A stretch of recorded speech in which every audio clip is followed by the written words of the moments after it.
10,000 men, against the largest empire on earth. And they ran straight at them. Not walked, not marched, ran. And somehow they won. Here's what nobody tells you about the Battle of Marathon. The Greeks weren't supposed to attack at all. Every military instinct said wait. Hide behind the walls. Stall for time. Hope the Spartans arrive before the Persians overwhelm you. But one general looked at the Persian formation on that coastal plain and saw something the others didn't. He saw a window, a single, narrow window that would close in hours. And if they missed it, Athens would burn just like Eretria had burned 3 days earlier. His name was Miltiades. And the decision he made that morning in 490 BCE didn't just save Athens. It saved the idea of Greece itself. To understand what was actually at stake on that plain, you need to understand what had already happened. Because the Battle of Marathon didn't begin at Marathon. It began years earlier with a rebellion, thousands of miles to the east, in a province of the Persian Empire called Ionia, where Greek-speaking cities chafed under Persian rule and finally snapped. They revolted. They burned the Persian regional capital at Sardis. They fought hard, and they lost. Persia crushed the Ionian revolt with brutal efficiency. Cities burned, men enslaved, temples razed to the ground as a message to every Greek watching from across the Aegean. This is what happens when you defy Darius. But Athens had made a mistake, a terrible, consequential mistake. They had sent 20 ships to support the Ionians. 20 ships, not enough to turn the tide, but more than enough to put Athens on the list. Darius, king of kings, ruler of an empire stretching from Egypt to the edge of India, was reportedly so angry when he heard about Athenian involvement that he ordered a servant to whisper 3 words into his ear before every meal. Master, remember the Athenians. This wasn't just a military campaign. It was personal. In 490 BCE, the Persian fleet set sail from the eastern Aegean. Commanded by 2 generals, Datis and Artaphernes, they carried somewhere between 20,000 and 40,000 soldiers. Historians still debate the exact numbers. But the Greeks didn't need exact numbers to be terrified. They could see the fleet, hundreds of ships darkening the horizon. The kind of force that didn't negotiate. The kind of force that simply arrived and remade the world in its own image. Their first stop wasn't Athens. It was Eretria. Eretria was a city on the island of Euboea. Modest by Greek standards. Population maybe 10,000. They had also sent ships to support the Ionian revolt. They also were on the list. The Persians landed, surrounded the city, and for 6 days the Eretrians held the walls. Then betrayal from within. 2 prominent citizens opened the gates.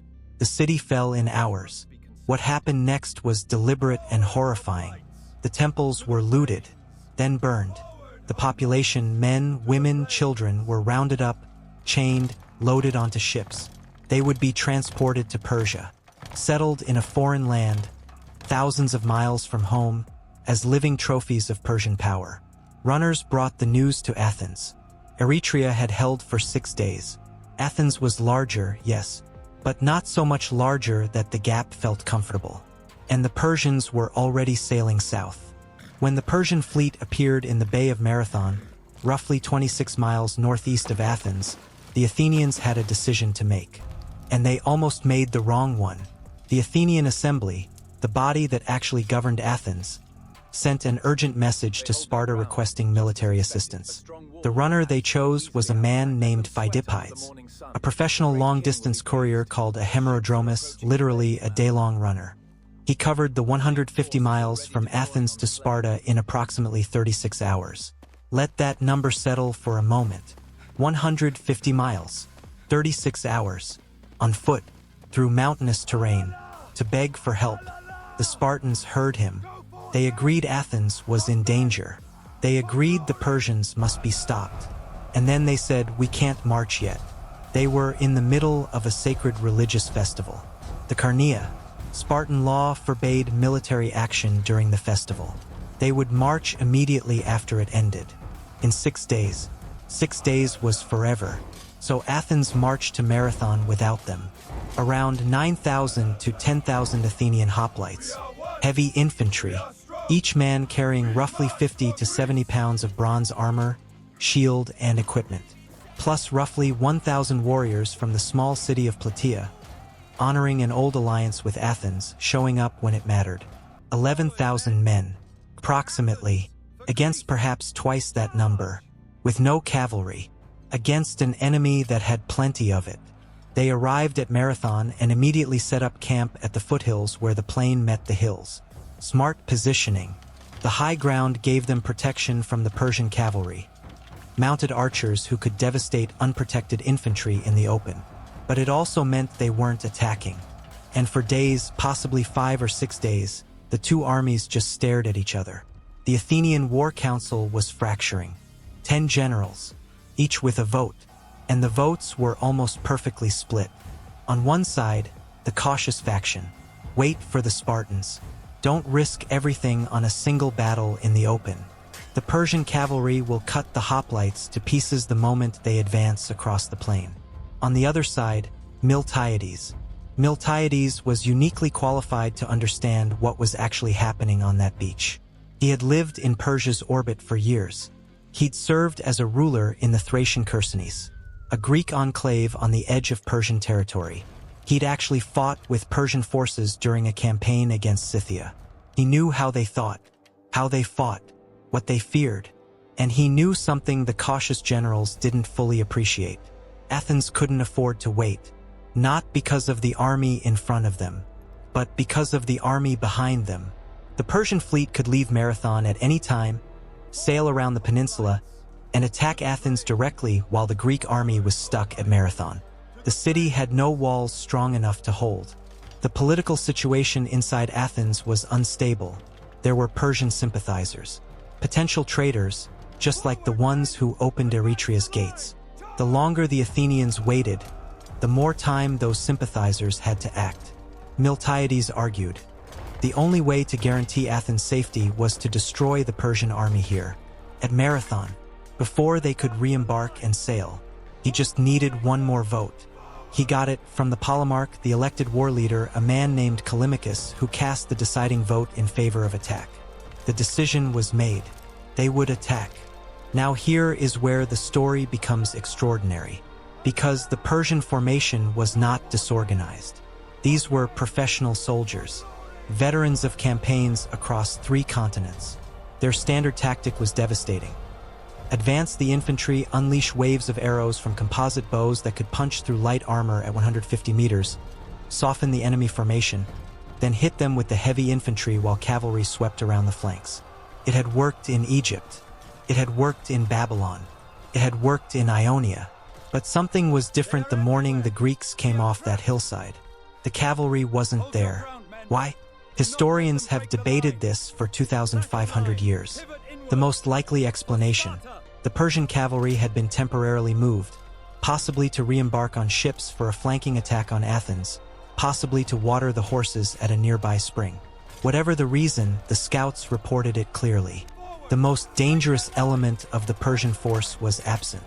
Miltiades gave the order, advance. Now picture this from the Persian perspective. You are a veteran of the greatest empire on earth. You've watched enemies crumble before your archers a dozen times.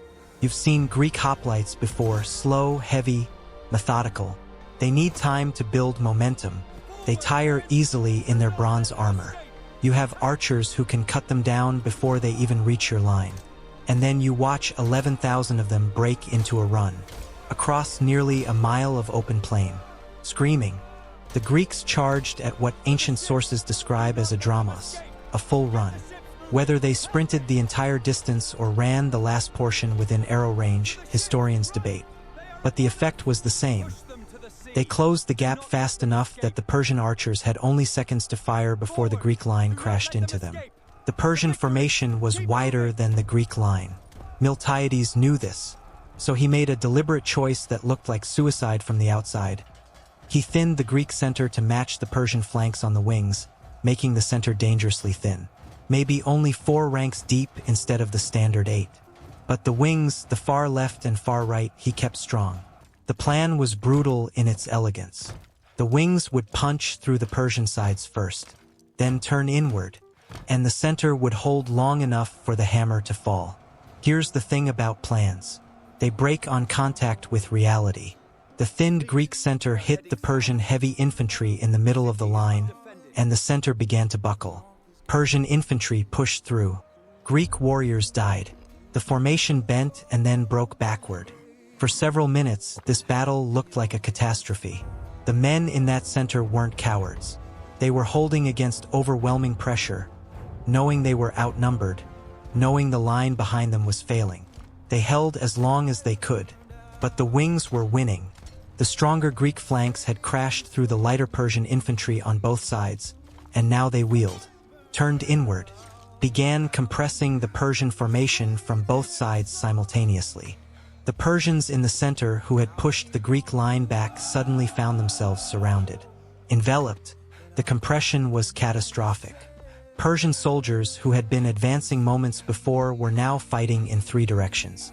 The formation that had crushed armies from Egypt to the Indus River collapsed into a panicked mass. The retreat became a rout. Now think about what these men actually experienced in those moments. You are a Greek hoplite. You've been running in 50 pounds of bronze under the August sun in Greece. The heat alone is brutal, temperatures easily pushing past 85 degrees Fahrenheit on that coastal plain. Sweat pouring under your helmet. Vision limited to a narrow slit. You can't see much beyond the man in front of you and the man to your right. You hear the center breaking. You hear the screaming shift in tone, from battle cries to something more desperate. And then the order comes. Will inward. Your legs are burning. Your shield arm is screaming. But you turn and you push because the man next to you is pushing, and the men on either side of him are pushing, and somewhere in the compressed mass ahead of you is the enemy line, and if you stop pushing, everyone dies. The Persians in that trap had no good choices. Break and run and be cut down from behind. Hold and be crushed inward until you couldn't lift your weapon. The ancient sources say 6,400 Persians died at Marathon. The Athenians lost 192 men. The legend says a runner was sent from Marathon to Athens with news of the victory before the army marched back. That he ran the 26 miles, burst into the agora, cried out Nenecamin, "We have won," and died. Most historians are skeptical of the details. The name Phidippides gets attached to this story much later. But here's what's real. The distance of a modern marathon, 26.2 miles, is directly descended from this battle. Every marathon runner in the world is, in some small way, echoing that day. Now consider what marathon looked like compared to anything that came before it. Persian armies had been functionally invincible in the eastern Mediterranean for decades.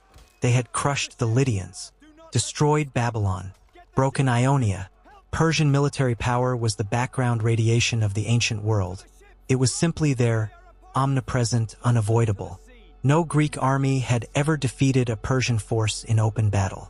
The psychological impact of Marathon was enormous and immediate. Across Greece, city-states that had been considering submission looked at Athens and saw something they hadn't seen in a generation. The Persians could bleed. They could run. They could lose. The Athenians didn't just win a battle at Marathon. They won something harder to measure and more important to preserve: the belief that resistance was possible. Sparta, which had promised to march but arrived too late, walked the battlefield after the fighting was done, inspected the Persian dead, acknowledged what the Athenians had accomplished, and began quietly preparing for what they already knew was coming, because Darius didn't forget.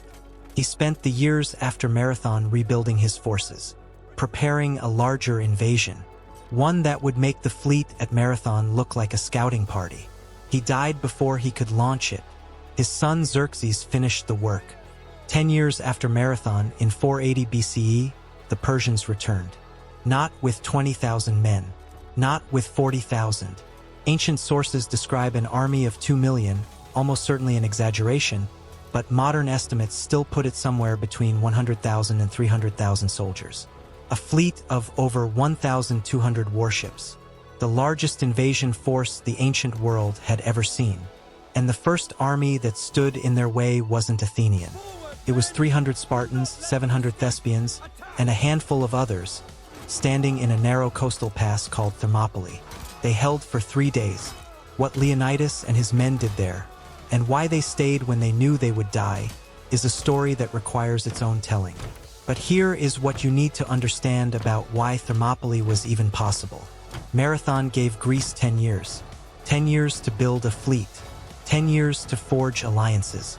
10 years for Athens to mine silver at Laurion and pour the money into warships, the 200 triremes that would eventually destroy the Persian fleet at Salamis. 10 years for the idea to take root that Greeks could stand against Persia and survive. Without Marathon, there is no Greek resistance. No Thermopylae, no Salamis, no Plataea. Without Marathon, the Persian Empire absorbs Greece in 490 BCE, before the classical period reaches its peak. Before Socrates, before Plato, before Aristotle teaches a young Macedonian prince named Alexander, who will, 150 years later, march east and conquer everything Persia once owned. Every thread connects. It starts on a coastal plain in August, with 11,000 men who ran downhill into the largest empire on earth. And won. Here's what I want you to think about. Miltiades knew the risks. He knew the center would buckle. He built that into his plan. He was willing to sacrifice the men in the middle to win on the flanks. Was he right to do it? The men in the center who held that line, who bent and nearly broke but bought enough time for the wings to close, they didn't know they were the bait. They just held. History remembers Miltiades as the architect of Marathon. But the battle was won by the 192 men whose names are carved in stone. Drop your answer in the comments. And if you want to see what happened when Persia came back with an army that made Marathon look like a warm-up, the Battle of Thermopylae is next.